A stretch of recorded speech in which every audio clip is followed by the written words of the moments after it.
Tukisalia na hayo, serikali ya kaunti ya Laikipia imepinga ujenzi wa kituo cha karantini cha Ebola katika kaunti hiyo. Kwenye waraka wake mahakamani, waziri wa afya wa kaunti hiyo Albert Taiti amesema kuwa mradi huo unaibua wasiwasi mkubwa kuhusu afya ya umma kwa wakazi wa eneo hilo. Taiti akisema kuwa japo kaunti haipingi juhudi za kuzuia ugonjwa hatari wa Ebola, ina hofu kuhusu namna mradi huo unavyotekeleza. Mary Mwoki anaarifu.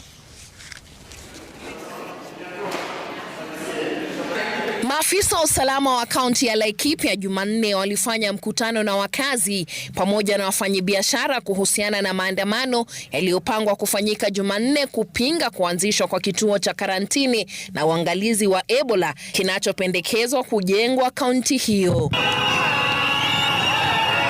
Awali, mkuu wa kituo cha polisi cha Nanyuki Michael Ndirangu alikuwa amepiga marufuku maandamano hayo, akisema kuwa maandamano ya wiki iliyopita yaligeuka kuwa vurugu. Hata hivyo, vyombo vya usalama katika kaunti hiyo vilionekana kubadili msimamo wao na badala yake kufanya kikao cha usalama na wakazi, wakionya kuwa hatua kali zitachukuliwa dhidi ya waandamanaji watakaokiuka sheria.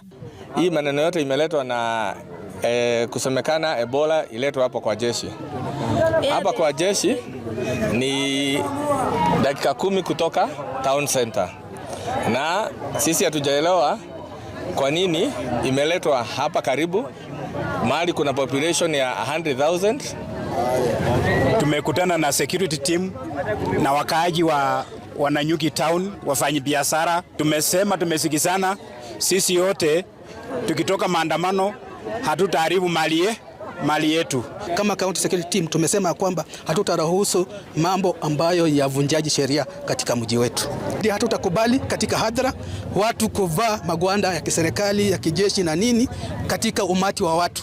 Hilo linaleta tatizo na mchanganyiko wakati polisi wanatekeleza wajibu wao. Serikali ya kaunti ya Laikipia sasa imeelekea mahakamani kupinga kuanzishwa kwa kituo hicho, ikisema kuwa mradi huo unaibua wasiwasi mkubwa kuhusu afya ya umma, utawala, uchumi na ulinzi wa watoto.